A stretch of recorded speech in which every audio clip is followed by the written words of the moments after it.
Hello, chart watchers, and welcome to Market Watchers Live with Erin Swinlin and Tom Bowley. I'm your host, Tom Bowley. Today's show is being recorded, so you should be able to play back any or all of Market Watchers Live at your leisure. If you're unable to attend the show live, you can now go to www.stockcharts.com/webinars.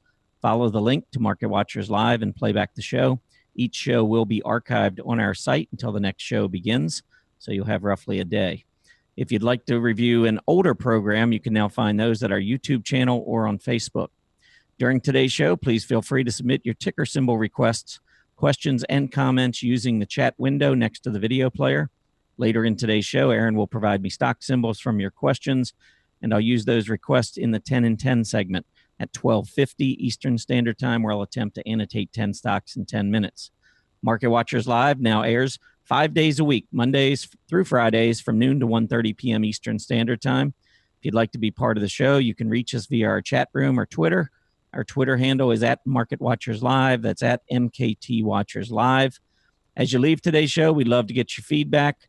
In the lower right portion of your screen, you'll see a How Do We Do section with a link to a very brief survey. Please complete that if you don't mind. Also, we'd love to get suggestions from you on ways we can improve the show. For those of you joining us for the first time today, welcome to the show. We are certainly glad that you are with us. And for our regulars, welcome back. Just a couple quick announcements before we get into the show.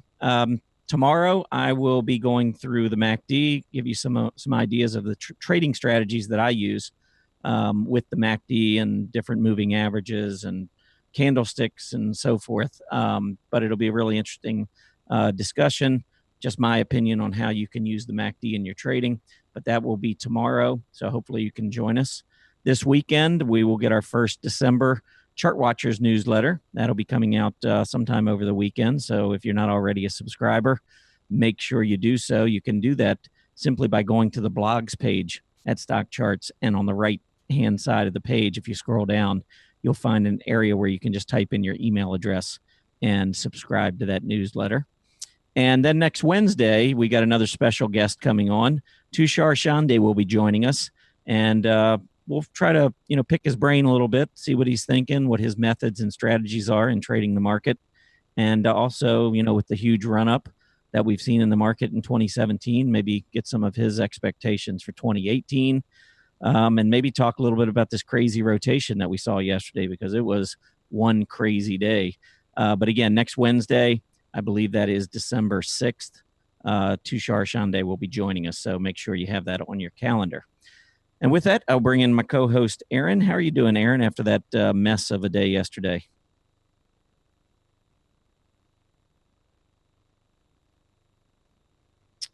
I'm not hearing Erin. Uh-oh. Oh, there you are. You got me? I got you now. Okay. All right. Yeah, I thought yesterday was a pretty interesting day with, tech getting hit so hard, but it's not looking too bad today. Everything seems to be moving up.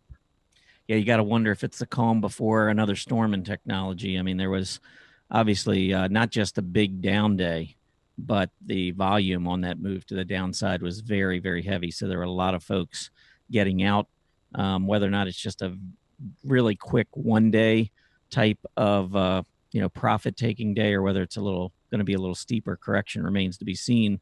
But my guess is, based on history, that we're probably just seeing the start of some underperformance in that area. We have been outperforming in technology for a long time, but we've got a lot of charts we'll show you on that as we go throughout the show. But yeah. I have to agree with you on the technology. It does seem to be. We've seen that rotation, but with a move like we saw yesterday, I would look at that as more of an initiation rather than an exhaustion. We've been on a rally move, and then the first thing happens, and it was pretty big. So I would look at that as more of an initiation, meaning I would be looking for lower prices too. Yeah, I mean, the only good thing, well, there's, I guess, some other good things that have come out of it. Obviously, money's rotated into some other areas that really strengthened from the problems that we saw in technology. But the one good thing that we saw in technology, or that we're seeing in technology today at least, is that after closing below the 20-day moving average for the first time in 2 months yesterday, we have at least temporarily moved back above that key moving average. But with a negative divergence in play, I would really be a little cautious, especially if we move back down below that 20-day moving average. But we'll go through. We got a lot of interesting stuff, and I won't steal your thunder. I'll let you go through the agenda and then give us that first market update. Absolutely. Yeah, we have lots to talk about. It's been a fun couple of days, honestly, when you're doing technical analysis. I'll be doing the first market update shortly, and then we're going to follow that up with an update at the end of the day. We're going to look at some momentum sleepers. We didn't get to that yesterday, and so we decided we'd add it in today. We're going to look at sector rotation, which obviously is a big topic right now. And the 10 and 10 to 1 are one of our favorites. We're going to take those symbol requests in live chat, Twitter. And the first one we're going to look at is Nordstrom, JWN. So if you want to go look at that chart before we do the 10 and 10 and take your own notes, you can compare them to Tom's. And at the end of the show, we're going to look at anatomy of a trade, some blog highlights, and then we'll finish it up with mailbag and wrap up. And with that, I'm going to go ahead and move to our first market update. And here we are with Candle Glance. I'm going to go ahead and update that. It does automatically update, but I always want to make sure I have the most recent for everybody. The Dow gapped up, and you can see with S&P 500, we also saw a gap up, and we're just continuing straight up. Industrials are really looking quite good. When you take a peek at the S&P 500, you know, we got the gap up, and it is still moving up, but we're coming back off of those intraday highs. Looks like we might get back up to test them, though. NASDAQ, a small gap up, and it's continued higher, but now we're looking at a little bit of a consolidation going on right now. Small caps, rather volatile day. Up very high in the first open, and then we came back way down, and now we made some really nice intraday highs, but it's pulled way back off of that. We can see Wilshire 5000 gap up and moving up at this point. Treasury yields are up, currently reading 2403. UUP, we had that gap down this morning and a really deep decline, but already losses are being erased on UUP. You can see commodities, and also a volatile day, gap up. Look at oil up, and now we're back to testing those intraday lows after hitting some intraday highs. Looks like a really rough day right now for USO. Gold, also rough, gap down and continuing lower. We're seeing new intraday lows being set. Currently, gold is at about 121. You can see the VIX is rising slightly, but we're still looking at readings under 11 and 12, so I'm not too concerned about that. Advances are also leading declines. Let's come back to our homepage. I did want to point out very quickly, yesterday I did get a new PMO buy signal on the NASDAQ. Wait a minute, no, we didn't get a new buy signal. We got a new sell signal on that, so I'll have to update that. But it is currently in the Decision Point blog, so you can see what's been going on with that. Let's look at our most active, currently GE, Apple, Verizon on the Dow. Most active on the S&P 500. We're looking at Bank of America leading the list. Percent up right now. We're seeing Kroger had a nice gap up. It's now up 8.9% and continuing higher at this moment in time. And then we also can see that Limited Brands also doing quite well, a retailer that we have been paying attention to somewhat with the retailers over the last few days. With that, I'm going to conclude our first market update and get right back to you, Tom. All right, sounds good. Yeah, I know Kroger came out with earnings earlier this morning. They beat, I know they beat on their bottom line. I think they came in 44 cents versus 40 was expected. I think they may have beaten on top line as well, and they've affirmed their guidance for 2018. So I think that that's one of the reasons why we're seeing that gap up today and continuing that move off the bottom that we saw late September, early October. Couple of economic reports that came out today, and while I go through those, I'll just pull up the 10-year Treasury yield so you can see we're continuing that move yesterday. This was a very bullish breakout of a triangle yesterday on the 10-year Treasury yield, and that is continuing to the upside today, and that is providing more fuel for the financial space and also for the industrials as well. But in terms of economic reports that came out earlier today, we had the initial jobless claims. They came out at 8:30 this morning, 238,000 was the actual. Market was expecting 240,000, so a little bit of good news there. Also at 8:30 this morning, the October personal income came out 0.4% increase. The market was expecting 0.3%, so a little bit better personal income. And October personal spending matched expectations at a gain of 0.3%. And then finally at 10 o'clock this morning, the November Chicago PMI came out 63.9 versus the expected 63.5. And what's interesting is when you look at the 10-year Treasury yield today and we pull it up on an intraday basis, this is a 5-day, 10-minute chart. As we pulled back earlier today, right at 10 o'clock, we hit our low when that November Chicago PMI report came out. And you can see we have been going up steadily ever since. And if you don't believe that this has an impact on the financials, take a look at the 10-minute chart on the financials, because we pulled back almost exactly the same right until that 10 o'clock time frame. And as soon as that report came out and yield started shooting up, so did the financials.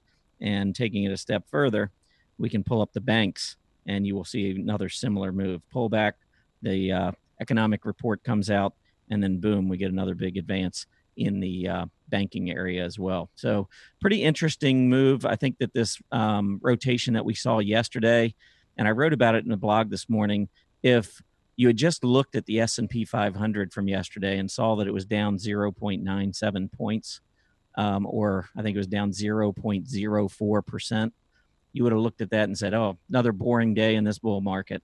But it was anything but that.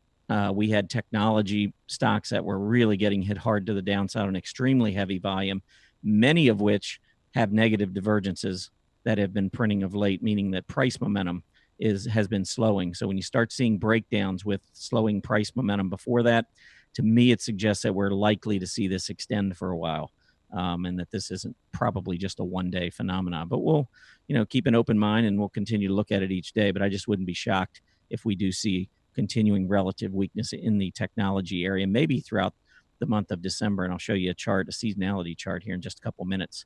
That'll be kind of interesting, I think, as well. Also keep in mind that as we're moving up, I'm also pull up this 10-year Treasury yield on the daily chart again, because the last time the Fed raised rates back in September, I want you to look and see what the yield did just prior to the meeting. The meeting, I believe, was right around the 19th, 20th. I think it was 19th and 20th. And look at the yield spike. All of those in the bond market were taking cover and getting out of bonds before that rate hike. So it was almost like the bond market was forecasting the hike. I think we could be in for something similar here, especially on this triangle breakout. I wouldn't be surprised to see the yield really take a move up, maybe even get back to that March high around 260 prior to the Fed meeting. I expect they're going to raise. I think a lot of folks agree with me. And so I'd be looking for another quarter-point hike when the Fed meets on December 12th and 13th, which is a week from Tuesday and Wednesday. Now, what significance does that have? Well, again, if you look at the financials, and just keep in mind here, this is that move in the yield back in September. Take a look at the financial group when this happened back in September. Had a huge move up in the financials. After selling off for a period of time, the market started to anticipate this rate hike, and Fed and the financials took off ahead of the Fed meeting. And if you look at the XLI and banks, here's the XLI, same thing. Take a look at the banks. And you're going to see a similar run to the upside. We can even extend it one more. Let's take a look at life insurance, which also tends to do very well with rising rates. And here you can see life insurance exploding to the upside. So these are the areas that are all moving right now, again, with this movement up, in the up to the upside in the yields and breaking this consolidation pattern, the symmetrical triangle. I look at it as a continuation pattern. So again, if we go back and we pull up that 10-year Treasury yield, we had a prior uptrend in play, and then we went into this sideways symmetrical triangle consolidation pattern, and now we're breaking out of it to the upside. So I think that's really significant, because to me, that is going to encourage more and more buying of financials and industrials, and that money, it's not all going to be new money. Some of it has to come from somewhere else in the market. And that looks to me like it's probably going to be the technology area. So what signs would suggest, when we look at the market, what signs would suggest that the economy is going to expand and the Fed needs to raise rates? Well, one group that has absolutely just exploded here recently is transportation stocks. So you've got transports. Look at this move in transports. This is not a little brief, push to the upside. This is a massive move higher in transportation stocks. And we talked about this, I think, also yesterday, the day before, that railroads and the truckers. Look at the railroads. Why would railroads go up? I mean, railroads are domestic. We don't ship too many things by railroad across the ocean. So, I mean, we're talking about North America, and the railroads are absolutely exploding to the upside. So I think this is a great sign that the market is anticipating strength ahead. And then also you take a look at the truckers. I think that this also, I think, bodes very well for our economy going down the road. And how about small caps? Domestic stocks. These are companies that don't have a whole lot of exposure, around the globe. It's more about, domestic business here in the U.S. and check out what's going on here. So I think, again, most of these signs are pointing to strength. I mean, we could also throw up there the retail stocks, which all of a sudden have just taken off. So, yes, technology is getting hit.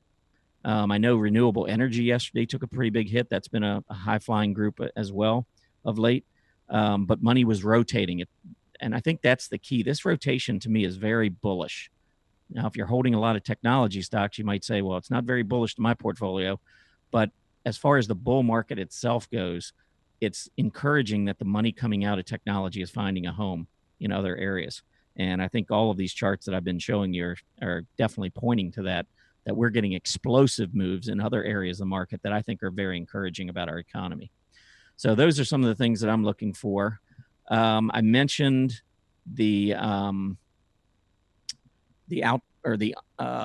relative performance of technology. I want to show you a chart, and I think I had this. Yeah, I did put this in my blog this morning. But if you pull up the XLK seasonality chart, so this is how technology performs, and you look across and you say, well, it rises almost 1% in December, so that's not bad. But you can see October and November are the real months of strength over the last couple of decades. But what's even more important is when you compare it to the S&P 500, because you're always trying to outperform. You want to outperform the market. And if we go back over the last 20 years, comparing technology to the S&P 500, look at December. We've only seen technology outperform the S&P 500 37% of the time in December. And the average underperformance in technology relative to the S&P 500 is minus 0.5% over the last 2 decades.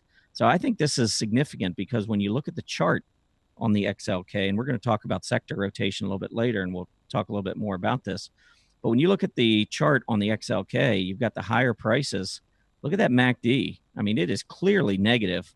And as I pointed out, I think here you can see back in March, we had moved up kind of steadily until we started losing price momentum. And then we went sideways, got a 50-day test. And then I think also had pointed this out in early August. As we moved up, we had a negative divergence, and you can see some of these big red candles. So this is not unusual when you get a negative divergence like this. And the fact that we were so overbought. I mean, if you take a look at the last time that we had a lot of selling that took place back in June, it was right after we had gone through a period of very overbought conditions. We had a pullback, and on the next move to the upside here, you can also see that we moved back into overbought territory again, very similar to this pattern that we've seen here. So we started to see a little bit of weakness, but now we made one more move to the upside, negative divergence, and now it looks to me like we potentially could go down quite a bit further. But we'll see. I mean, when I say quite a bit further, I'm just saying, it wouldn't shock me to see technology lose 10%. So the XLK being at 66, I think if it went down to 60, I would not be shocked. It may hold gap support in the 50-day, which is rising. That would be 62. And it certainly could just turn higher from here. I just think there's a lot of risk if you're going to be in that area right now. You just have to understand, I think you're taking on a lot more risk. I think it would be a lot less risky if we do get that pullback and hit trendline support. And I think if I go in here to my blog, I'll just pull it up real quick. I think it was in yesterday's where I had a trend line on the technology. Yeah, right here. So you can see this trend line. I mean, if we go out a year from now and look back and we see that technologies continued to move higher, but we pulled back and we hit this trend line one more time and then ended up going higher, I don't think anybody would be overly upset with that. Now, if you own the stocks here and you're in them until they fall back and hit trend line support, then yeah, that's not going to feel very good. But again, we have to take it from a longer term perspective. And I think Arthur's article today, which I'll talk about later when we go through the blogs, he said you got to keep these things in perspective. And I agree 100%. You know, technology has been the leader in 2017. We've had huge advances in technology, and it's okay for that group to pause for a little while and allow other areas to lead for a while. Technology has been basically the leader for the last 2 years, and it wouldn't be a bad thing to see that group pull back, especially on the heels of some of these negative divergences. Let these momentum issues unwind. Let the overbought conditions unwind.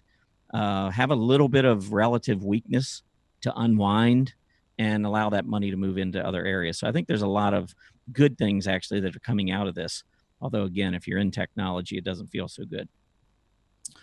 Let's talk about a couple more things. I know Kroger, we talked about, did report earnings. One other company that reported yesterday after the bell, GWRE, I really liked the stock, but again, I don't like holding into earnings. And you can see the stock took a hit prior to earnings and now getting hit again today with earnings. So 2 or 3 months worth of gains in the stock down in 2 days. It's just not worth it. And in fact, I think this may have been a what would you do or something when it had these twin tails up here, because I didn't like GWRE when it put that candle in just a week or so ago. And you can see that ended up marking the high. And then there was just a lot of good stuff built into the price of the stock. So if you come up with any kind of bad news, a lot of times you will see this kind of move to the downside. And it's just really difficult to protect against a move down with earnings or up. I mean, the stocks can go either way. I just think it's too risky, so I try to avoid. A couple stocks that got upgraded today. I'll go through these real quick. Gilead, and I'm beginning to like these biotechs.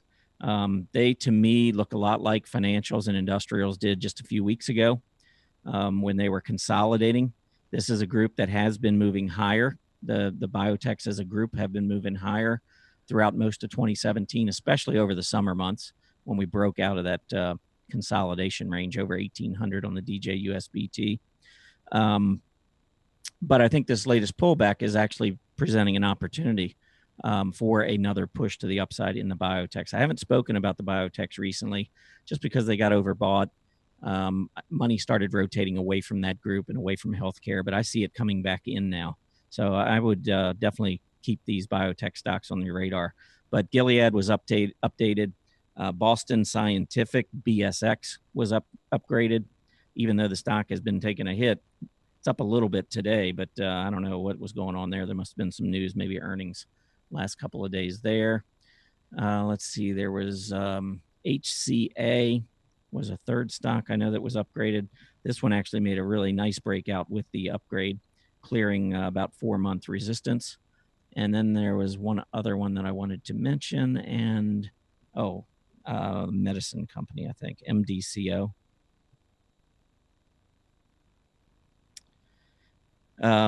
This one gapped up. And what was interesting is yesterday it looked like it was breaking down, printed a hammer.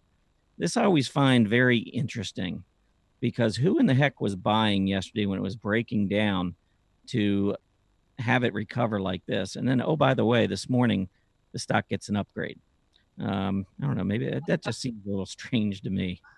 But it is what it is, right, Erin? I mean, this is the way the market works. Indeed. Technically, it's just going to happen. People saw it get down to that 26 level and probably thought, ooh, that's nice support, and popped in there. But yeah, I always wonder, about that inside money makers sort of, who knows what's going on. I know what Carl used to always call it was the crash prevention team. So when the market really shouldn't have been going up and you just kind of are like, what the heck went on there? Yeah, Carl used to talk about the quote unquote crash prevention team. Yeah, well, that actually is their job. They do provide liquidity. So when everyone wants to sell, I mean, if no one was buying and the market makers weren't providing that liquidity, that's exactly what would happen. We'd have a crash.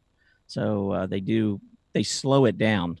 they don't con, Right. they don't stop it. And believe me, they're not interested in buying when they know that there's a lot of demand out there, a lot of selling demand. So it's still that's why the market sells off so much faster than it goes up. But anyway, I know there were. I want to get into the momentum sleepers. I know there were a couple of downgrades, and I'm just going to pull them up on the screen here. But from a PMO perspective, if you'd like to comment on these, I think GPS this downgrade was actually um, an opportunity to get long. I mean, Gap has been absolutely on fire. Look at the volume coming in. I don't know if the downgrade was an opportunity or an attempt to try and get into the shares lower or what, but you can see that the market didn't really buy into this downgrade, and GPS continues to move higher. What I'm assuming the PMO probably shows pretty good Oh stuff. yeah. I'm sorry, I've got to steal the screen so you can see Okay. that. Look at that PMO buy signal and when that came in. Right Yep. there at that particular breakout in here. So it landed at a really great point. And, that gap up looks great. You could see was kind of a symmetrical triangle, continuation patterns gone up and continues to go up. Looks like it's come down and tested the 5-day EMA. So interesting. Yeah. When I see a stock that's moving up like Gap is, I love to see downgrades Mm-hmm. because that gives you the opportunity to get in a little bit cheaper. And I'm not trying to make any claims here, but you just have to wonder when you've got a company like Goldman Sachs, all these financial firms that have a market making operation. And then you also have analysts going out upgrading and downgrading stocks. I've always felt that's the biggest conflict of interest in the market anywhere. That Mm-hmm. a company could actually be buying and selling stocks that they're also touting to their uh, to their clients to buy or sell. I mean, it just doesn't make any sense. I mean, you're going to tell everybody to sell, and then you're on the other side providing liquidity and buying it. Doesn't that seem like a conflict of interest? I don't know. Maybe I'm crazy. Yeah, you are crazy, but I don't know if it's about that. Thank you for that. All right, I pulled up another downgrade. I know you called out real quick is Barrick Gold. In this case, I will point out that PMO wasn't very helpful, but what you could see, and I know you would have pointed out, Tom, is the fact that we couldn't get above that 20-day EMA, and that should have already sparked some concern yesterday when we had that move down, or even the day before. Mm-hmm. And then the last, let's see, NCLH. And yeah, I have a couple of momentum sleepers I think are looking pretty good too. Really interesting. See how it's hit that 52 line right here? That's a really good area of support. I like that. Mm-hmm. I just would be a little bit concerned. The PMO is completely unhelpful, and this will happen occasionally. So that's why I don't put too much, pun not intended, stock into the PMO when it's traveling sideways like that. So I would be looking at other things, but that could be very interesting area of support. Yeah, I would expect your PMO and the MACD and any of these momentum oscillators to kind of hug that center line when you see this movement back and forth like NCLH has been doing for the last 3 or 4 months. I mean, we really don't have a trend. Mm-hmm. And so from a momentum standpoint, when you look at these indicators, they're just telling you exactly what the chart is saying, which is that there is no trend. Right. Right after we got through August, yeah, things just kind of leveled out at that point, and the PMO worked its way right back towards center line. And so we just don't have any momentum at this point. But I do find it encouraging that we got a downgrade. The stock moves down, tests a low, and then bounces off of it. My guess is that it's hitting support and probably will move higher. Yep, I have to agree with you. This one I thought was really interesting. I think you could make it's a kind of a pointed cup, but you can see that V bottom and then that pullback to the 20-day EMA, and now it's heading back up. So yeah, I think this is another one that could be interesting off a downgrade. And look at the PMO. It's just about ready to have a buy signal. So I think that confirms this very short-term breakout above that top right here at 49. All right, you got some momentum sleepers before we. I do. Let's see here. Go down to the bottom. Okay, so AER was the first one. And when I think of a momentum sleeper, I'm looking for a stock that's making a breakout, that still has some upside potential, but we're seeing a PMO buy signal, or at least that bottom on that PMO, and it's starting to rise. And I thought this one was quite interesting because we got that breakout from that declining tops trend line. I'm in the process of logging a PMO buy signal. You can see that breakout above the 20-day EMA. It came back, it tested it slightly, and it's continuing higher. And I can see some upside potential here. So I thought that was an interesting momentum sleeper. American Express, and we've been talking about the financials doing well. So maybe this isn't an unknown sleeper, but again, really close to that PMO buy signal. Look at the PMO rising nicely with this rally too. No negative divergences, looks really good. Was able to pull back and clear those overbought conditions just simply with some sideways consolidation. I think that speaks to internal strength. And now look at this beautiful breakout. Right on this area of support here at a previous overhead resistance level. Look at the PMO bottoms are rising. So everything looks pretty good on American Express. And of course, we know financials are doing quite well. And then UGI was the other one I wanted to point out. And, we got that fake out. The head fake is what we call that. Hit that zero line, the PMO, but now has got itself a PMO buy signal. Of course, off of a nice move of over 2%, almost 2%.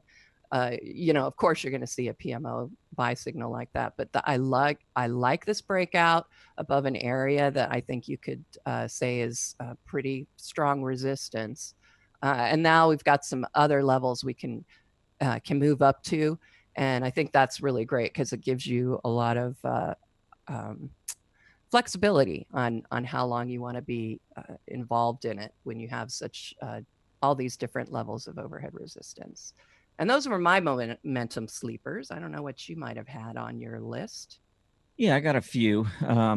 Really, biotechs are what I'm focusing on. I believe that the pullback, very similar to the financials and industrials, which were just kind of left in the dust for a while. I think the biotechs are kind of going through that as well. So I'm going to start off first.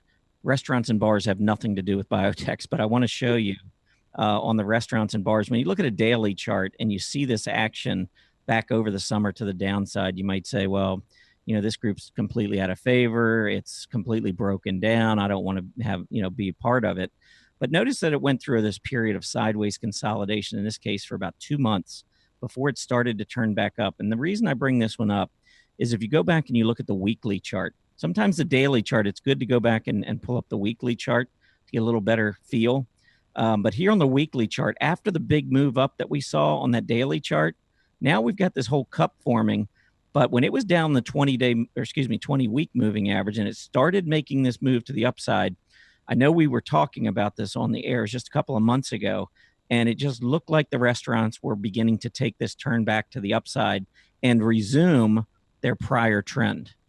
And so for me, when I start looking at momentum sleepers, I want a group of stocks that were leaders, clear leaders for a period of time, and money has rotated away from them for a while. Because now as we see the money rotating out of technology, it's going to look for a home. It's finding it in some other areas right now, the financials, industrials, and so forth. But those are going to become overbought, and you'll probably see profit taking in those areas. So I'm trying to find an area where maybe we've seen a little bit of weakness for a period of time, and we could be setting up for another move to the upside. And that brings me to the biotechs. So let's pull up the weekly chart of the Dow Jones US Biotech Index. And I want you to take a look as we were moving up, MACD was looking great.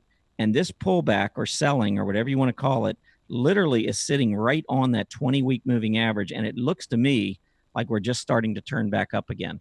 So I think if I, let's cut this back to just the last 2 years so that you can see this a little bit better. But here's the move back down, and you can see all of these tails down here. So on a weekly basis, intra-week, we were moving lower, but then we kept coming back. And now look at this candle so far this week. I know that we haven't made the breakout, but it is certainly starting to look like this wants to turn back to the upside and see some leadership again out of the biotechs. So with that as kind of the backdrop, some of the stocks, and one of them actually I own, and to be perfectly honest, I'm thinking about selling. I have an order in to sell, but it hasn't hit yet, is ILMN. I love the stock. Excuse me. I love the stock, but you can see the equal highs and the higher lows coming up. Ascending triangle with the top of the triangle at 214, the bottom at 196. That's $18 on the breakout at 214. So 232 is the measurement. So I'm actually looking to just take that and move to the sidelines. But there are others, and one I just bought is Biogen, BIIB. And take a look here as this one comes up above this key area. So this has been kind of languishing with the overall group, but all of a sudden now, the last 4 or 5 days, we've been seeing strength. This MACD has been turning back up to the upside. And while it's still beneath the center line, I think if you go to the weekly chart on many of these biotechs, look at that rising 20-day moving average holding, or excuse me, rising 20-week moving average holding. So the long term is telling me I want to be in Biogen, and now the daily chart, the shorter term chart, is telling me roughly the same thing, that we're starting to strengthen. Looks like the MACD is getting ready to cross, and I'm expecting it to cross based on what I see on the weekly chart. So if the weekly chart had a negative divergence, I probably would be leaving this alone, but that's not the case. Things are starting to strengthen on the weekly chart, and we're making a pretty big breakout here. So Biogen I actually just bought this morning. A couple of others, these I do not own, but I am watching. Array, ARRY. And what I see here is off of a beautiful move up here, excellent volume. We pulled back and established a low. Notice the lows are rising and the highs have been coming down. I think we have a symmetrical triangle here on ARRY, and a breakout. I'd be looking for volume, but I think this could really make a move to the upside if the biotech start to move, and this one makes the breakout on volume. So it's one I'm watching, keeping on the list. But again, to me, this is a momentum sleeper because it seems like it's lost all momentum. And just like we were talking about with the PMO, look at the MACD just kind of hovering here at the center line, just waiting for something to get going. And notice also that instead of 2 months ago with the RSI being up above 70, now we're sitting here with the RSI in the 40, 50, maybe 55 area as we consolidate. So this is one that I'm looking for some strength if we can get a breakout.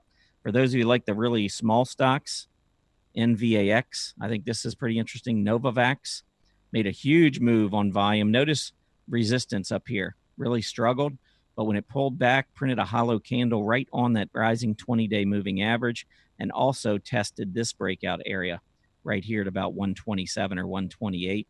So I think this one is poised, at least from a reward to risk. I think it's set up pretty nicely, maybe for another revisit up near the 160 area, but it is a small company.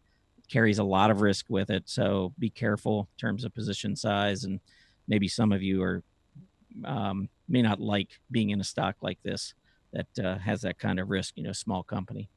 And then a couple of others. GRFS, I really think looks interesting. Huge moves up here. Look at these big hollow candles with the volume coming in. And now as we've kind of meandered back down near price support, prior resistance becomes support, kind of meandered our way back down. Look at the volume shrink on this move to the downside. So I think this is one that really is just sleeping, waiting for another move to the upside. And then the last one, this is a large cap, Vertex. This is, I think, one of the better looking larger cap stocks. We had a huge gap up, and it has taken a while. We've just been going sideways to slightly down. But I think as you get down closer into this range, maybe around 130 or so, you've got gap support, you've got price support. So if it makes its way back down and continues to move down into the 130s, I think this is going to start to get interesting. It's been very frustrating for the last 3 or 4 months. So I wouldn't suggest jumping in at this point while it continues its consolidation. But I would be watching for heavy volume and a push back up through the 50-day moving average. That to me could signal that this sideways consolidation has ended. So those are some of them that I think look interesting. But I believe the biotechs are very similar to some of the other groups that were leading for a while, like the financials, like the industrials. They had momentum issues, and as a result, they just needed a pullback for a few weeks, and they got it. And now all of a sudden you see them resuming their leadership, and I think we're going to see that with the biotechs. At the top, by the way, check out the higher prices and look at the MACD. negative divergence. See what happened over here, June and July, higher prices, lower MACD. We had that move all the way back down to the 50-day. Here we've come below the 50-day, but we're holding the previous lows. So as far as I'm concerned, the uptrend remains in play. So that's some of what I'm looking at. I'm going to go ahead and just move right into sector rotation. I know, I think you had talked about maybe doing RRG and looking at a few areas of the market with that, which I think would be awesome, coming off the guest that we had yesterday with Julius. Yes. And that was a very interesting discussion. So I think that would be great. I'm just going to pull up some of the sectors relative to the S&P 500 and just go through these very quickly. And again, you look at, first of all, this is the XLK. Now, we had a horrific day yesterday, but when I look at this, from an absolute price standpoint, it's just a little bit of a blip on the radar screen in terms of what the XLK is doing right now. Yeah, we were up to 65 or 65 and change, and now we're at 63 and change. But really, what's it done? The weekly MACD, I think, looks really good, which means a rising 20-week test, which is down at 60, would be a pretty interesting entry point. And remember, that trend line on that daily chart also came in right around 60. So that's why I think we could see a little bit more weakness here. Relative strength, which has been awesome, started to turn down with the selling yesterday. I expect that we'll see some of that continue. But let's move on to the other areas, because these other areas are going to benefit. Financials breaking out to the upside with the weekly MACD starting to turn back up. I think that looks great. And check out this triple top relative strength breakout, XLF versus the S&P 500. I think that is very significant. Industrials, same thing, making this move, turning up off of its rising 20-week moving average. I think that's very bullish. And down here, we haven't broken out to a new high, but certainly this move is not far from seeing another relative strength high in 2017. So we'll have to keep an eye on that. Consumer discretionary, I think, is the group that's really benefiting. And I think the fact that we're now seeing the retailers start to jump on board is helping this group tremendously. 2015, 2016, look at the XLY doing almost nothing. But if I take this chart out, let's take it out about 10 years. Let's not worry about the candlesticks. Just look at the direction of the XLY. This was a straight up move for 6 years. Consumer discretionary led this bull market and then simply went sideways. Look at the relative strength line. I mean, this was multi-year. And then we pulled back, went up one more time. And for the last 2 years, everyone's kind of, kind of forgetting about consumer discretionary because it's just kind of going along for the ride. It's not really leading. I think that could be changing here, especially with the breakout we've seen in the retail group. So I think this is a group that's worth watching very closely. And then a couple of others real quick. Energy starting to strengthen again. But again, this is not one of the best areas relative to the S&P, even though we have finally seen a breakout. I like energy, but it's not one of my absolute favorite groups.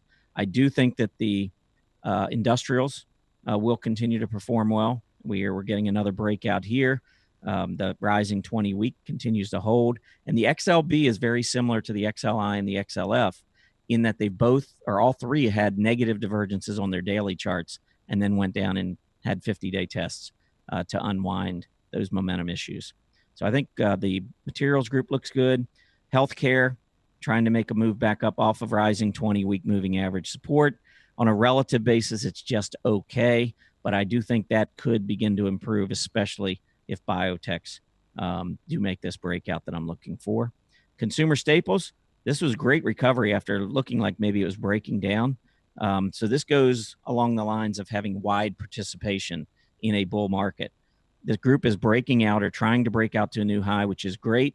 But on a relative basis, consumer staples, it's a defensive area. We don't want it to lead relative to the S&P 500, and it's not. It's breaking out, but relative to the S&P, it's been going down for 2 years, and I think that's bullish. If the market's going to roll over, we're going to start seeing relative strength in the consumer staple area, and that is not the case right now. The XLU breaking out, but again, way below that relative high that we saw back in 2016. So I think this group is fine, and that brings me back to technology. And I'm going to turn it over to you, Erin, and all right, for sector rotation. Yeah, you'll have to let me know. I wasn't able to take notes on all of your sector comments, so you'll have to feel free to like break in when you're looking at that RRG. But I think it was pretty much what you were talking about. So I'm going to share my screen here and look at this RRG. All right, so I want to show you a daily version and a weekly version. And for those of you who were here, here's a refresher. And those of you who weren't here when Julius did his presentation yesterday, highly recommend you go find the recording on our Facebook page or on our YouTube channels. So anyway, I wanted to look at a daily, and then I'm going to look at the weekly. And the idea is it's like a daily chart and then a weekly chart. That, think of that in your mind when you look at this. It's hard because it's a different thing to look at.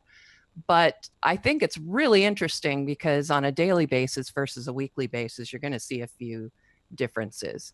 So first of all, as far as these quadrants, there was somebody who had asked a question on Twitter about, which is worse. So the idea is a rotation in this direction from leading to weakening, and then you're lagging, which is the worst place to be. And then you start to improve, and then you can get back into the leading sector. And this follows Julius's strategy, I guess you could call it, with the compass points. Anytime you're going to the northeast, that's good. If you're ever going to the southeast, that is bad. So you sort of look for that when you're checking these RRGs out. But what I want to point out is on a daily basis, you can see gold is starting to struggle and XLE is starting to struggle, but now it wants to come out of the lagging sector. And then look at which ones had started weakening. And I'm going to pull this down just a little so you can see them.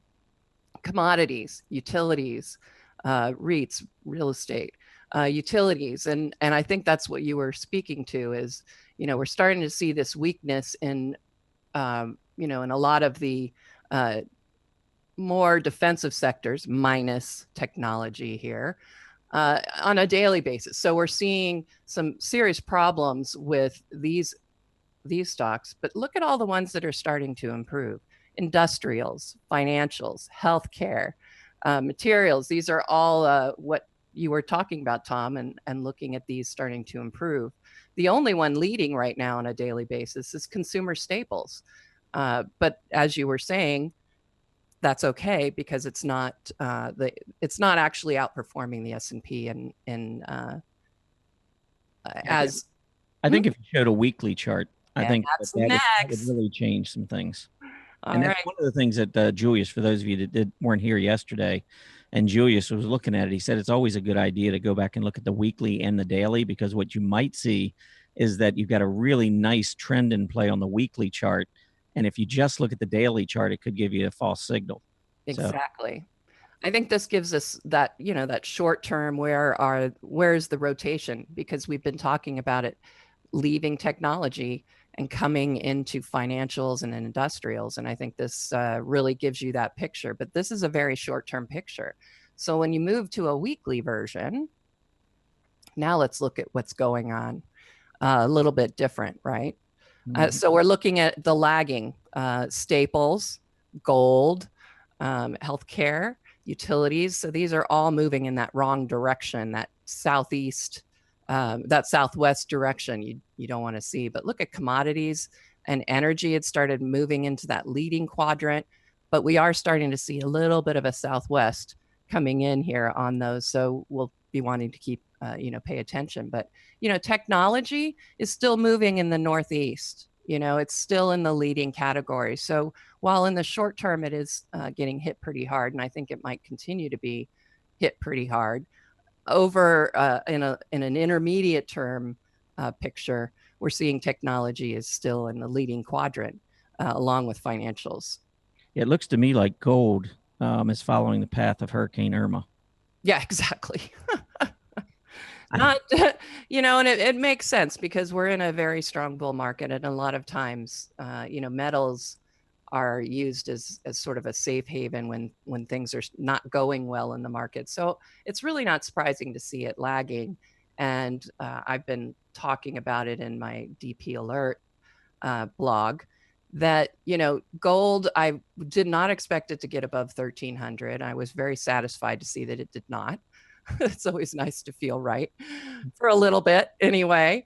And but looking at that chart, I definitely was of the opinion that we're looking at a decline still coming out in gold. And I could just show you that chart just really, really fast, and then we can go into 10 and 10 because I think it's an interesting peak. So here we've hit that. We tried and tested 1300 quite a bit here. And although intraday we managed to get above it a few times, we're seeing that it is being stopped at that overhead resistance. And look at the PMO, it's starting to turn over. And look at the scooter as far as GLD heading in the wrong direction. And notice that they're not providing as many discount. The discount rate is not as high. So to me, that could be an issue as well. But I'm looking for a drop to 1270 on gold. Okay, that's a bold call, but we'll see how that. I know. I'll be very satisfied again if it if it does as I suspect it will. But you know, we'll have to see. I think this bull market is just going to continue through the end of the year, and I just don't see gold doing much. Mm-hmm. Okay. So are you ready for that 10 and 10? We have quite a few requests. Yeah, I'm cheating right now. Good. That means JWN is almost there for you. I just cheated. It's there. All right, let me go ahead and grab the screen. We'll get into the 10 and 10. Sounds like a plan. So yes, we're going to end up starting with Nordstrom. I do want to preface, I'm sorry if we do not get to your symbols. We do get quite a few of them. So just, you know, if you get picked, consider yourself winning a lottery. So I need to start doing 50 and 10. Yeah, we've got a lot of people 20 and 20. It's so popular. We love it. But, you know, we have to keep things moving. And I think 10 and 10 works pretty good. Yeah. All right. Well, I've got Nordstrom's up here. And I pulled up the weekly chart because the daily chart, you know, we're getting a parabolic move. You can see right here, just over the past few weeks, how we've had a huge move on Nordstrom's. I think there are a lot of other retailers. I think they're a lot clearer than Nordstrom's. Other retailers that I'd be more interested in this one. I do see, you know, when we look at 2017, we haven't been able to clear about $48, at least on a weekly basis. And we're sitting at 46 right now. So I wouldn't be looking to get into Nordstrom at this point, just because that overhead resistance is so close. Instead, I would wait and maybe look for some other areas of retail. It's not that I don't like the stock. I think that retail stocks in general are moving higher. I look for that to continue, and I think it'll be one of those situations where a rising tide lifts all boats. And so I think a lot of these retailers will move higher, including Nordstrom's, but I just don't see a great reward to risk trade set up here. So I would just pass on JWN at this point. Okay. The next one I have for you is CVS. Kind of an interesting break above resistance, previous support, it looks like. Yeah, I know CVS, along with a lot of these drug retailers, were getting hit by, you know, Amazon's news when they bought Whole Foods. Some of the, you know, thought process was that, you know, Amazon was going to move into their territory, just a matter of time. And that's what a lot of these big moves to the downside were. But it looks like this downtrend has ended. So I'm beginning to grow a little bit more bullish this particular chart. I'm just going to pull up this trend line here and just show you that you can kind of see this is a pretty significant 3-month downtrend line. And this move to the upside is not coming on light volume. It's not as heavy as the downside, but keep in mind the market tends to sell off with more volume than buy. Panic is a crazy thing. It does, you know, from an emotional standpoint. I think panic rules in terms of, you know, you don't get in too many panic situations when you want to buy. It's always when you want to sell. But to see this kind of volume coming in, I think there's accumulation taking place. So I don't like today's tail. So what I'm looking at is the recent high right there. Looks like we were going to take it out right above this level, but now we're failing. If we can go back up and close above that level, I think short term, we maybe could make a move up for this 83 resistance. If we fail and we leave that tail there, then I would look for a pullback maybe to test that rising 20-day moving average. Okay. The next one I have for you is RWJ, which is Oppenheimer Small Cap.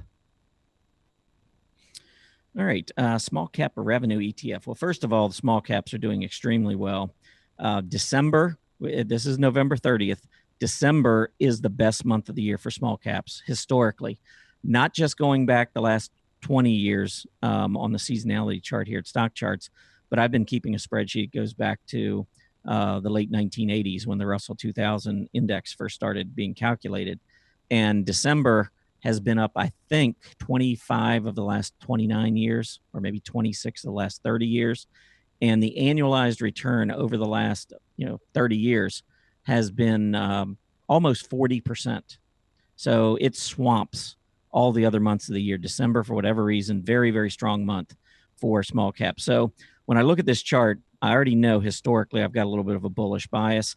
I'm bullish the stock market. I think that the stock market's going higher. So I am a fan of small caps in general. And as a result, I like this fund. I like the breakout here. If we fail to hold this breakout, I would look to that rising 20-day moving average as support. But I expect a month from now, we will be looking at higher prices. All right. Next one, X. X marks the spot. Mm-hmm. Of course, this is in the steel area. Yes. Each time it makes a little breakout above the prior high, I expect that it's going to really start to take off. And it hasn't happened in the volume for the most part, with maybe a couple of exceptions. The volume's been tailing off. So it's in an uptrend, but you can tell I'm not overly excited by the action because it just doesn't seem to get going to any great extent. But if we just kind of connect these lows, I think you can see that that's a pretty strong trend line. Anytime you get a trend line that connects this many lows, that tells you that is something I would really pay attention to. So for X, there's no doubt in my mind, even if I'm a long-term buy and holder, I don't want to see $26 lost on a closing basis. So I would be watching that. I think from a resistance area, we had this area right here. Prior low becomes resistance, failed there. We went up a little bit above here and then came right back down. Now we moved up, but where's the volume? So that tells me maybe the next level of gap resistance is going, maybe we're in this trading range right now between 28 and 31. But I really at some point want to see some volume. I want to see accumulation, and I'm not seeing that. I'm seeing higher prices, nice trend line, but I'm not seeing volume. So I'm cautiously bullish here on USX. Okay. Next one is quite popular, Micron, MU. Really interesting support there. For me, it's a 50-day EMA as well as those tops in October. Yeah, this is a perfect example of stocks when they get going in these parabolic moves and they start to roll over.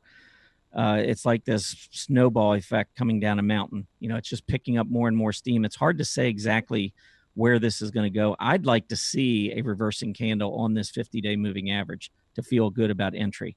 So, for instance, what I would be looking at, and I think the 50-day is pretty close to a support area that I would be watching.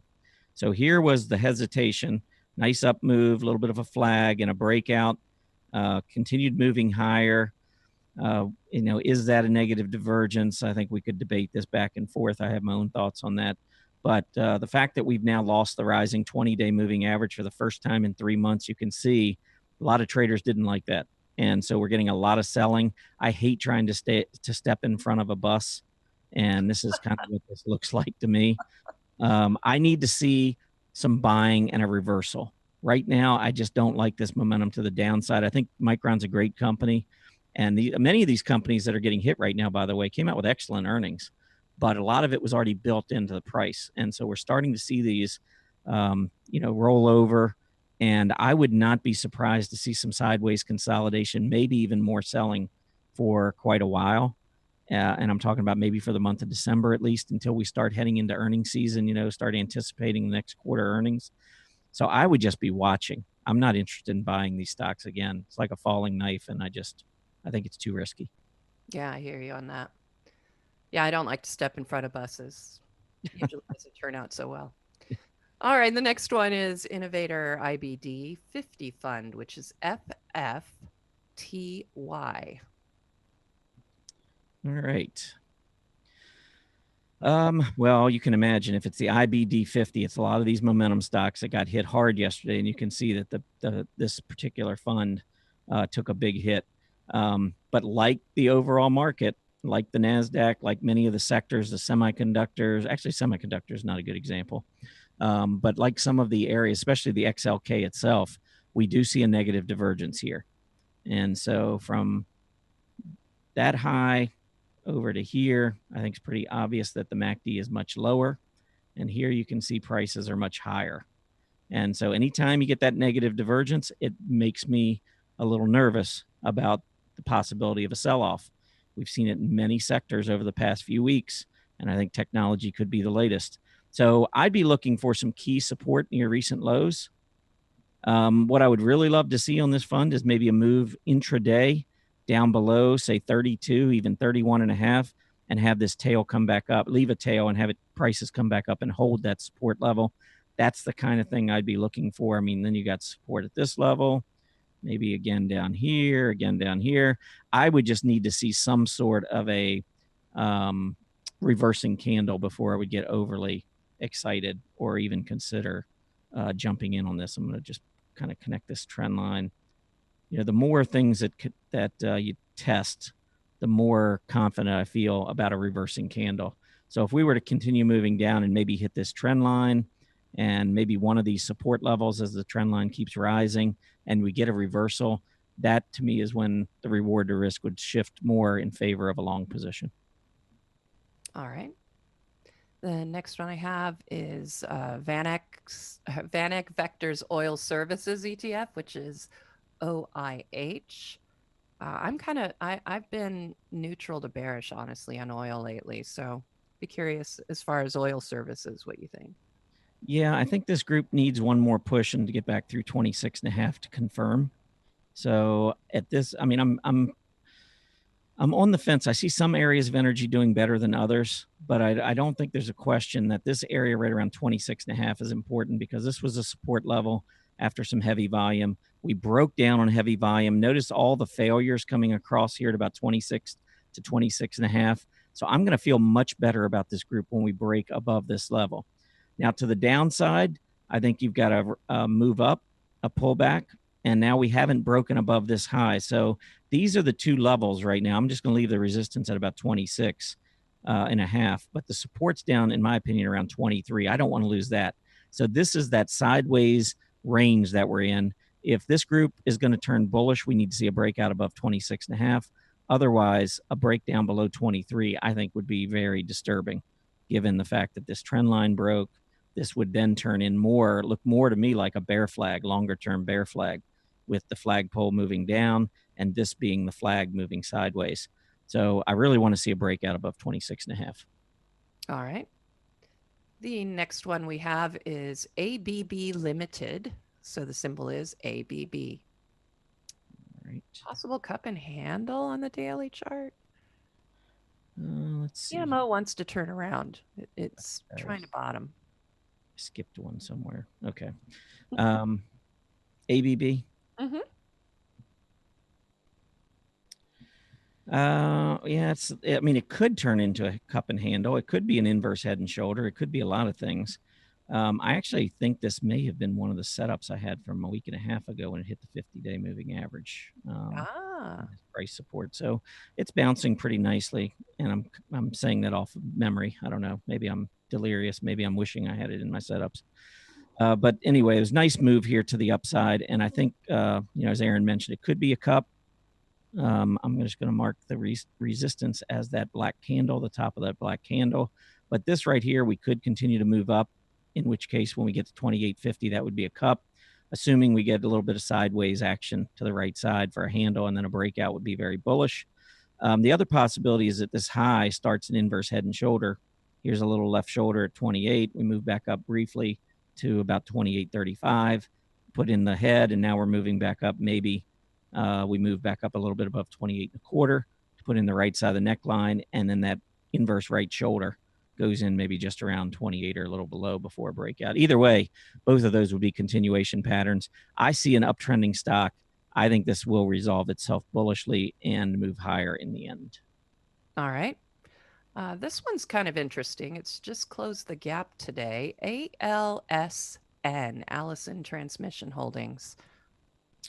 Yeah, the big problem with this stock, and there were a number of other stocks, I actually got stopped out of PCAR as a result of Tesla coming out and announcing that they were going to get into commercial trucks, that they were going to manufacture a commercial truck.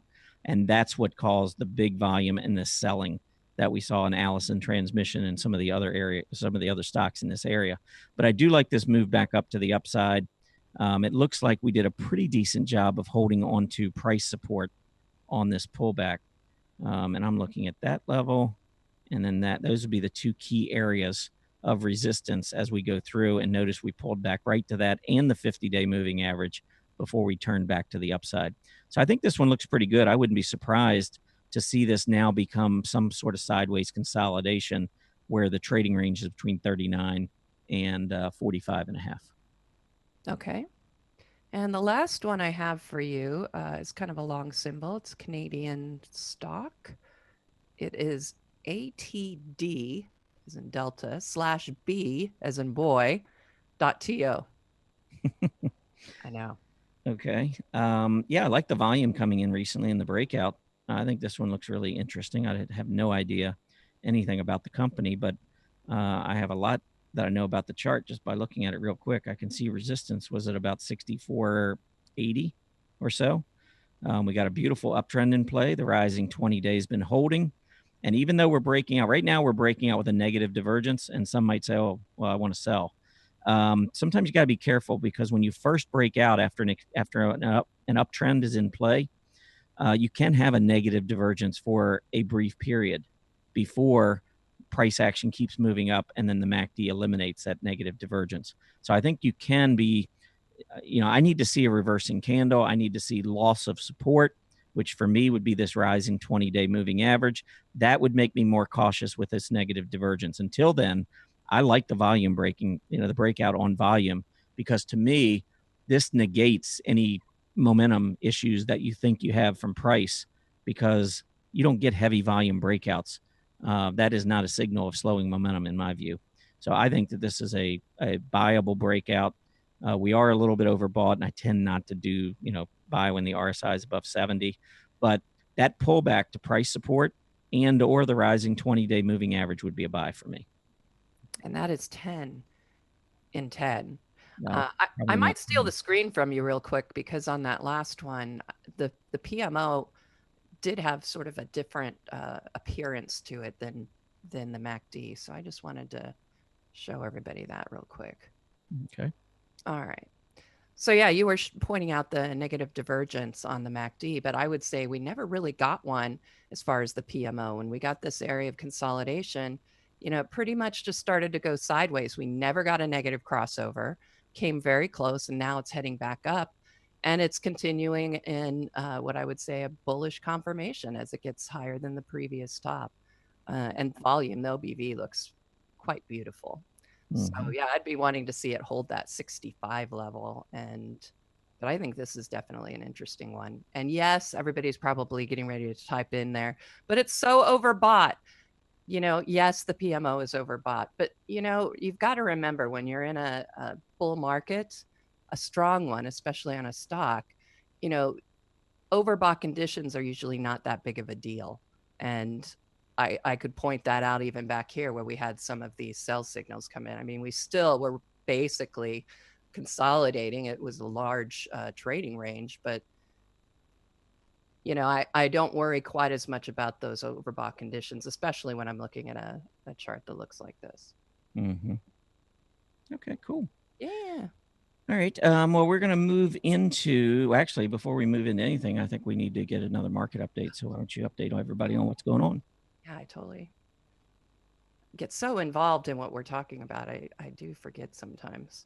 I thought I'd look at the predefined alerts just to show you how green and how lovely pretty much all of the indexes are showing up here.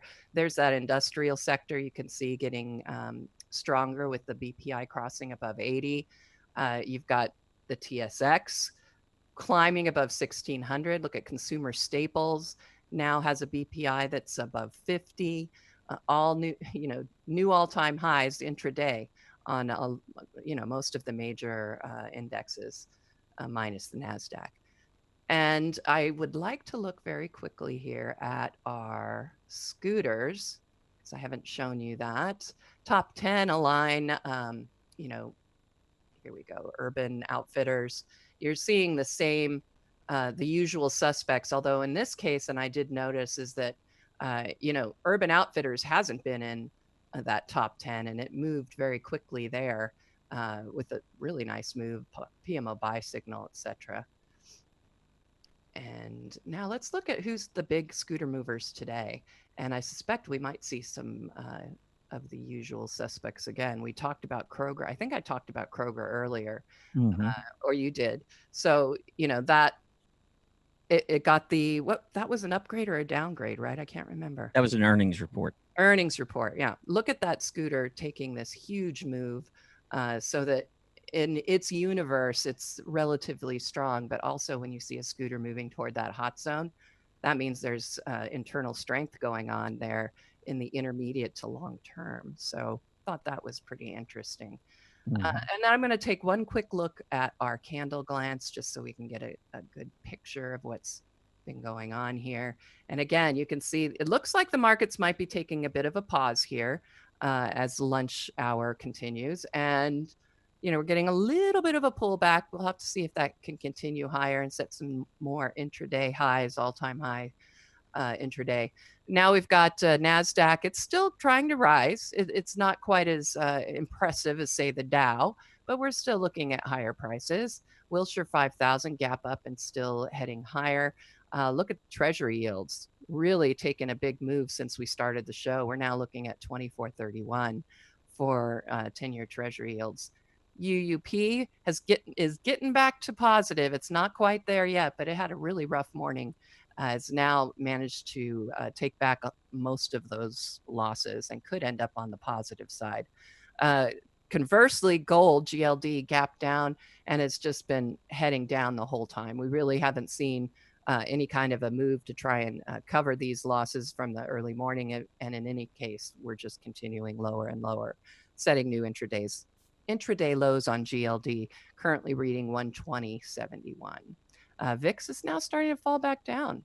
We were looking, you can see we had a move up above 12, which is an interesting space to be in. We haven't gotten that high in a while. So I'll just pull this up really quickly for you. So, we had a spike here back in mid-November, but, in general, we've been hanging out below that 11 level. And so interesting to see it pop up there, but we're getting back down. And that's all I'm going to say about our final market update. And again, passing it back to you. All right. Yeah, I just wanted to take a look real quickly. By the way, the Dow is up like 350 points now. I mean, we're having a really big day, and financials are certainly having another big day as well, along with the industrials. All 9 sectors are up. So this is a wide participation move. That's awesome. Here I'm showing the XLK, and this is on an hourly chart. And I just added the Fibonacci because we had this one really swift move, obviously, yesterday to the downside. We tried to recover in the second half of the day yesterday, and now we're rallying today. But, looking at the initial or maybe the last retracement area, which is the 61.2% retrace or 61.8% retracement level, that would come in just a little bit above 64. Looks like 64.02. And the 20-hour moving average, I would really pay attention to, because if you look back here over the course of the last month, you can see that most of our action when we're uptrending is above the 20. And then when we do have periods of weakness, we tend to struggle at that 20 to get through, and then we break back above it, we hold it, we rise. Well, now we're back below the 20, and the last 2 or 3 hours, you can see that we've left tails well above the 20-hour moving average. And the last hour, we closed just a little bit above it, and we're above it right now. So I think this is going to be pretty critical to watch this afternoon to see whether or not technology can also add to some of the bullishness that we're seeing in other sectors around the market. I think if we can get back up through the 20-hour EMA and close there, I think that would be a really good short-term start for technology to recover some of the losses that we saw yesterday. So that'll be an interesting little thing to kind of watch into the close today. And if we look at the NASDAQ 100, keep in mind that one of the reasons we're not seeing as much strength, I'm going to pull it up here, the NDX. One of the reasons we're not seeing the same type of gains here that we're seeing in the Dow is that this does not include the financial stocks. The NASDAQ 100, I think there are 4 financial stocks that are included, and they're all financial administration stocks. So you don't get some of these large banks and life insurance companies and the areas of the market that are really flying today. And then also technology, even though we're bouncing back, technology, at least the last time I looked, was not doing very well on a relative basis to some of the areas that were leading. So if we pull up the sector summary, you'll see right now financials, industrials, and energy are leading. And technology, while not having a bad day, is just not quite doing as well as some of those other areas. So the NASDAQ is suffering from technology underperforming, and then also not having any exposure to the strength that we're seeing in many of the financial areas. So anyway, just wanted to point that out. Now, I know we wanted to get into anatomy of a trade, and I've had a bunch recently. I'm sure you have, Tom. I have. I'll point out some that have worked and some that haven't. So this one worked. Granger, and this was actually one that I had put in as I think it was our Monday setup a couple weeks ago when it had pulled back. I think it was like at 198, and this thing has just really made a big move on a breakout. Good news is that it was a winner for me. The bad news is I got out just as it was making this breakout. So I'm going to go to the 10-minute chart and just show you what I was looking at. Literally, I had to leave at about 3:15 a couple of days ago, and I saw WW Granger making this move.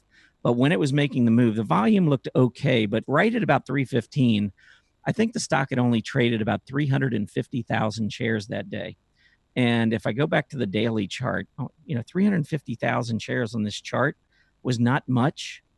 And so I had to make a decision, and I should have put in a trailing stop so that if it came back $1 or something, I would have gotten stopped out and still had a gain. But I didn't. I went ahead and said, all right, I was up near this resistance area at 209. It was above 209. Actually, I think it was like 209.30. And I said, I'm just going to go ahead and take it here. So I took the profit, and I try not to look back. But it did break out, and volume poured into the stock at the end of the day on Tuesday. And then, of course, last 2 days continue moving up. But this was a great trade. For me, the reason I liked it is that it broke this downtrend that you can see. Again, we had this sideways consolidation. I see a reverse head and shoulder. Left shoulder, neckline, head, right side of the neckline, right shoulder, and then the volume explosion on the breakout. And that was earnings related. So I felt like anything below 200, 195 to 200 was good support. So I was able to get in right at about that level. And I only, wrote it up to 209 and some change. But I thought that was a great trade. One stock that I got stopped out maybe too soon yesterday was Intel. And I really liked Intel among all the other semiconductors.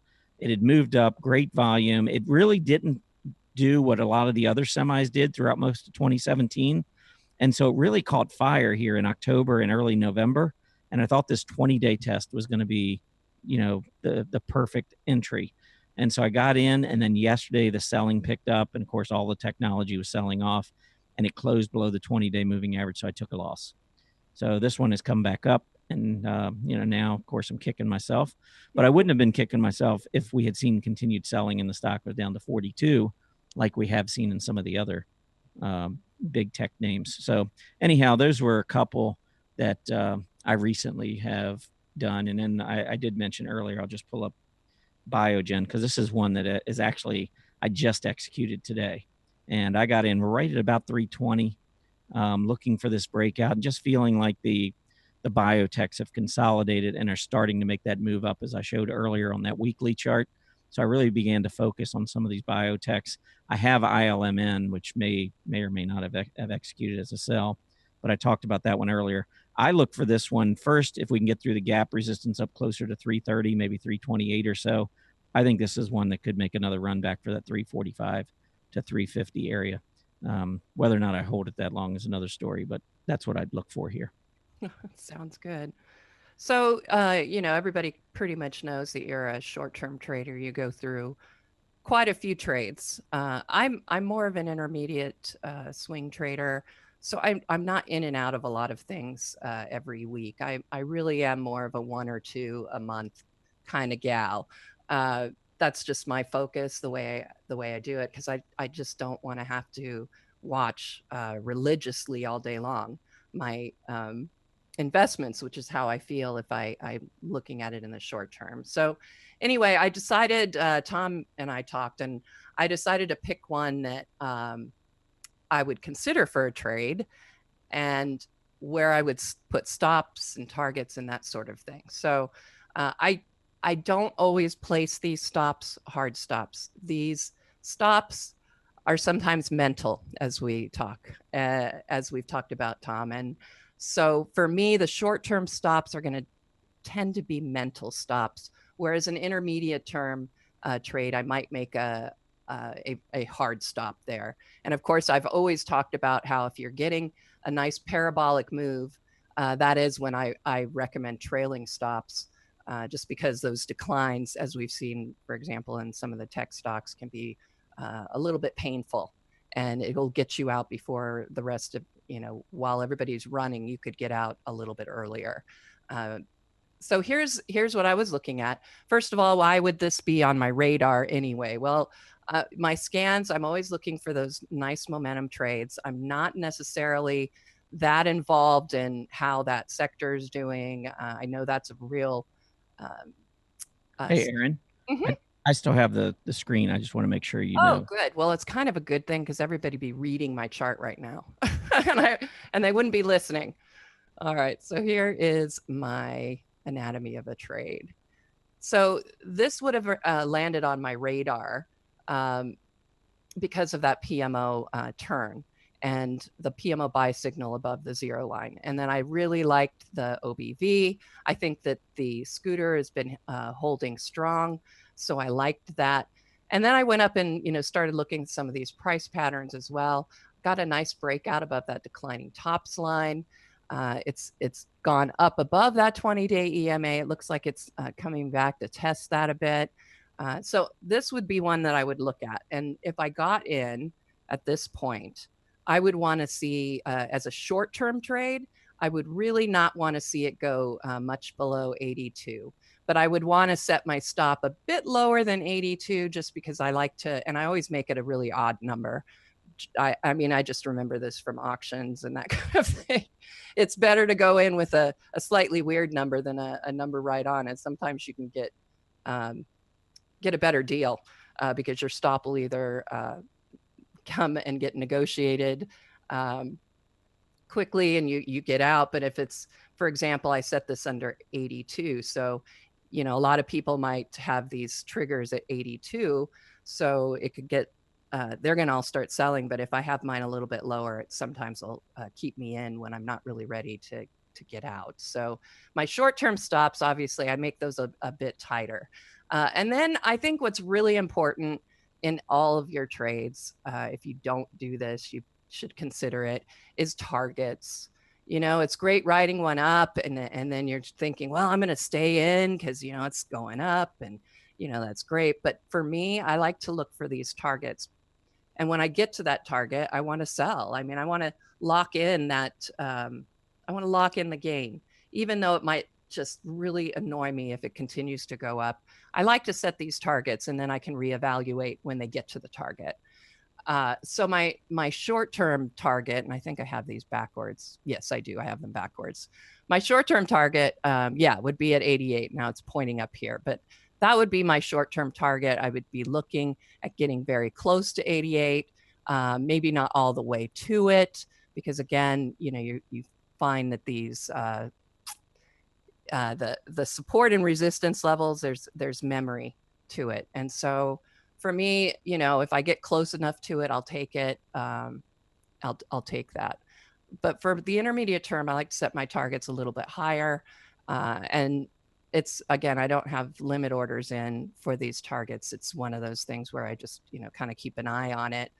because I don't mind staying in something necessarily. The stops save me from my, from disaster. So I feel like I can walk away, if I have those stops set in place. So the other thing I liked about this, is look at the volume on this is moving. The pattern's very nice. I would say we've got a positive divergence here when you look at volume rising. Those OBB bottoms are rising, and look what was going on with price bottoms. They actually were starting to, we were seeing a bit of a decline. So that was a nice positive divergence that would confirm to me a decent trade. So that would be my anatomy of a trade. And again, I have different time horizons depending on which account I'm trading. And so the short-term intermediate targets, those are the stocks that I would buy and sell a little bit more. My long-term account it really is a lot of buy and hold. And the only time I really, and I call it turning those investments off, is if I start seeing something really troubling overall in the market. And so what I will do is I'll sell maybe part of it or most of it, and then just wait it out until I get the signal that I like, and then I'll get back in. I just want to save myself from those price shock disasters, because I think that's what we were talking about with tech, Tom. I mean, you can get those price shocks; it'll stop you out. You end up in no man's land. So you have to consider that when you're setting those stops, and really having a time horizon that makes sense as well. Yeah, I know we're running a little bit, or we're running out of time, but we did want to mention just a couple of blog highlights. So just real Yes. quick, I'm just going to go through and just show you, first of all, that there was an article that came out earlier today. Arch Charts. You do need to be a member to access Arthur's blog, as well as Martin's and John's, John Murphy and Martin Pring. But here, I thought this was really funny. I just want to point out, first of all, Arthur is very humble, which I love about Arthur. And, he made a comment that, over the past several months, he's had some setups, some have worked, some haven't. And down here under stock picking goes in waves, down at the very bottom, he points out some of the setups that he had suggested have done very well and some others that hadn't. And this last sentence of his, it is quite easy to go from genius to blockhead in this market. I thought was just, it's really true. I mean, you have some great days in the market. And you think, man, there's just no way that I'm ever going to lose another trade again. Everything is just perfect. And then you have one of those days like yesterday, if you're in technology, and nothing worked. And it's like, okay, now I'm a blockhead. But really, you have to take things in perspective. And that's what a lot of his article was, just talking about perspective and the fact that, yes, technology got hit, but let's keep in mind this has been a leader. He really, I think, just brings everything back down to make it, more simple and maybe calm your nerves a little bit when we have days like we had yesterday. But I thought it was a great article. And for those of you that are members, be sure to check it out. For those of you that are not members, by the way, you definitely want to sign up. If not for the service, I think you should be signing up for the service. But I mentioned at the beginning of the show, to join Chart Watchers, right-hand side of the blogs, you can just type in your email address and sign up. If you don't do anything else at Stock Charts, you should do this, because twice a month, a newsletter is going to come out, and it's going to keep you posted. It's going to give you a lot of different ideas and thoughts from many different authors, Erin and myself included. Just what we're seeing in the market and what we're looking at, what's piquing our interest and that sort of thing. I think it's certainly worth its weight in gold, and it's free. So that's the big thing. Anyhow, I know we're running out of time. Did you want to mention your blog quickly, Erin? No, I'll just mention you guys need to go and read it. I think that you could see right there, we had I got that PMO sell signal in the NASDAQ yesterday. Not a surprise when we saw that big, deep decline. Mm-hmm. But, despite that, those S&P indicators that I have, you'll want to go check out that blog. Really looking bullish. It's just hard to really be worried about big declines right now when I see my indicators that bullish. We still have some more rally to eke out here, I think, before the end of the month. And then I also did the big four, dollar, gold, bonds, and oil. And you can look at my opinions and charts on that too. So recommend you go check that particular. Anytime it says DP alert, you're going to get a full look at the market in the scoreboards and the indicators and the big four. So anytime you see DP alert, you want to go read it. I think that it's definitely worth it. And you can see there's a lot of time and effort that goes into that. So I definitely appreciate your readership. Yeah, this is certainly very, very. I can tell that the time that you put into this, there's a lot. And I want to also mention to everybody that all of the blogs, including Erin's, mine, Arthur's, all of these blogs, you can go to the bottom of an article and put in your email address, click notify me. And from that point forward, every time an article from that author is published, it will be sent directly to your email. So you don't have to come to the blogs looking to see if there have been any updates. It'll automatically be sent to you. So I think it's a great feature of the blogs at Stock Charts. So definitely keep that in mind. All right, we got to get running here. Any final thoughts? Oh, goodness. I'm just going to be watching. I want to see how this technology decline plays out. You know, it's obviously the NASDAQ's making a bit of move back up. But I want to watch to see if we're going to get that sort of bifurcated market set up. Yeah, I'll just say that we're in a very, very bullish time of the year. I mentioned earlier the Russell 2000, its best month of the year is December. We're actually in a period right now from November 23rd through about December 5th or 6th that tends to be extremely strong, and we're seeing that with the big move here, as you can see in the S&P 500. So this is kind of normal. But the thing that I love about what's going on right now is that the money that has been rotating out of technology is rotating into other areas that are benefiting from higher interest rates. And the last chart I'll show real quick, 10-year Treasury yield, as you mentioned, look at this now, up at 243 and getting very close to a major test at 247.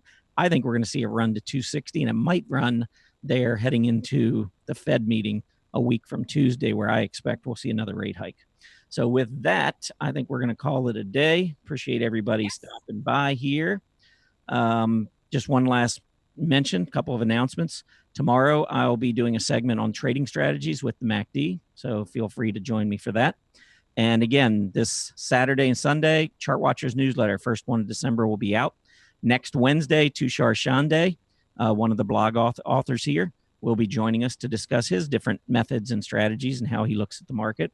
So I expect we're going to have another awesome guest visit. And so keep your calendars marked there for next Wednesday and Tushar Shande.